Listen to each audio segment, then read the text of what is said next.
Hello বন্ধুরা, আবারও চলে এসেছে আমার দোকানে।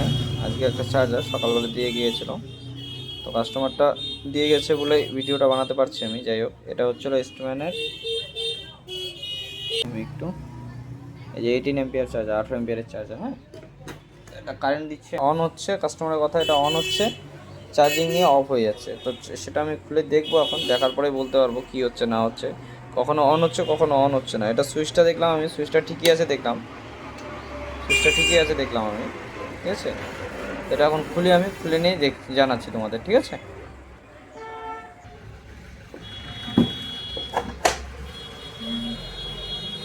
দেখো খালি কেমন ডাস্ট হয়ে গেছে ভিতরে, পুরো ধুলা ধুলা হয়ে গেছে। ধুলা মানে কি আর বলার বাইরে। এগুলো চার্জারে না ধুলো হয়, কারণ চার্জারটা খুলে নিই।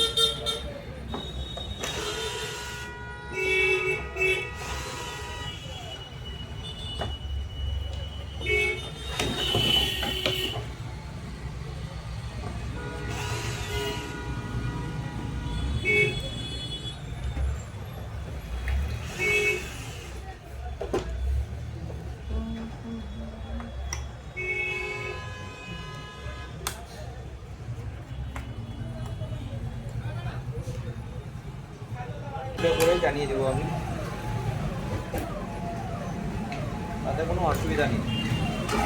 ঠিক আছে, আমি এটা চার্জারটাকে আগে ওয়াশ করি, ব্রাশ মেরে ধুলোগুলো ওয়াশ করে নিয়ে তারপরে আমি দেখছি যে কী সমস্যাটা হচ্ছে, তোমাদেরও দেখাচ্ছি লাইভ আমি। হ্যাঁ, তো বন্ধুরা, আমি এটাকে অনেকক্ষণ ধরে চেক করলাম। চেক করার পরে এটাতে সমস্যা যেটা পেলাম, যেটা সেটটা ডেড হয়েছিল, তো সেটটাকে অন করলাম আমি। অন করার পরে এটা সমস্যা কী ছিল তোমাদের একবার দেখিয়ে দিতে চাই। এই যে দাঁড়াও,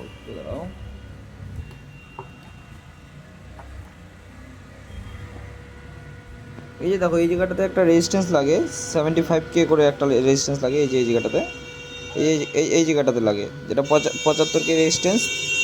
তিনটা রেজিস্ট্যান্স সিরিজ হয়ে এই যে এখানে আসে, এই রেজিস্ট্যান্সটাতে আসে। হ্যাঁ, 10 ohms রেজিস্ট্যান্স। এটা হচ্ছে 24 ভোল্ট। এটা হচ্ছে এখানে মোর্চা টাইপের পড়ে গেছিলো, যার জন্য কালেকশন লুজ হচ্ছিল, কখনো কখনো কানেকশন পাচ্ছিলো, কখনো কখনো পাইনি। তো এটা করলাম আমি, করার পরে এটা চার্জারে আবার আরেকটা সমস্যাটা কি তোমাদের একবার দেখিয়ে দিতে চাই আমি। এই যে দেখো, 25% ব্লিঙ্কিং হচ্ছে। ঠিক আছে, ফ্যানও ঘুরছে, সব ঠিক আছে, কিন্তু এই যে অ্যাম্পিয়ার লস, এই যে 10 এম্পিয়ারে আছে, 10 এম্পিয়ার মানে 10 এম্পিয়ারে আছে। তো এটার পিছনে কারণটা হচ্ছিল, এখানে যে পিএফসি ভোল্টেজটা হয়, পিএফসি ভোল্টেজটা 350-এর উপরে হয়। তো এখানে একটু পিএফসি ভোল্টেজটা তোমাদের দেখিয়ে দিতে চাই আমি। একটু দাঁড়াও, এক হাতে ভিডিও করা তো মুশকিল হয়ে যাচ্ছে আমার কাছে, একটু দাঁড়াও।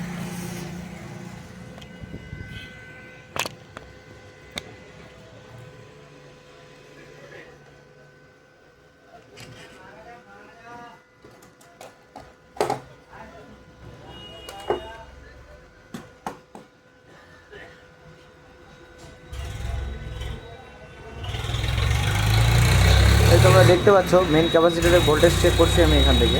ঠিক আছে, এটা তোমার আসছে এখন 302 ভোল্ট। এখানে মিনিমাম 350 ভোল্টের উপরে লাগবে, তারপরে এটা অ্যাম্পিয়ারটা পারফেক্ট নিবে, নাহলে নিবে না। অ্যাম্পিয়ার কম আসবে বা কখনো অন হয়ে অফ হয়ে যাবে। সমস্যাটা এখন বর্তমানে দাঁড়িয়েছে আমার কাছে। তো এটাও রিপেয়ারিং করছি আমি, রিপেয়ারিং করে তোমাদের দেখাচ্ছি আমি। হ্যাঁ,